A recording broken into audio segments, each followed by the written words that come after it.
Hi Mamis! Ang topic natin today is about speed vlogging. So ito yung way na pinili ko para mas maging consistent ako kasi very challenging sa akin mag-vlog kasi hindi ako sanay and gusto ko mabilisan lang siya. So ganito na lang, speed vlogging is a form of content creation kung saan i-document mo lang yung actual na nangyayari sa araw mo. Kunyari, today, magkikita kami ng mga girlfriends ko. So medyo nakaayos tayo kasi magpapapicture din ako ng formal para sa medicard picture ko. Okay, so yun, yung speed vlogging kasi hindi siya nangangailangan na masyadong edit. Kumbaga, it will just take 1 to 3 minutes of your time and very raw lang siya.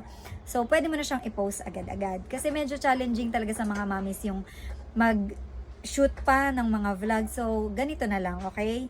So, mag-vlog na rin ako ng ibang topic na pwede kong matopic today para mas maging mabilis or magkaroon ako ng mga reserve ng mga videos. Kasi parang hindi ko kakayanin na everyday mag-vlog. Sorry.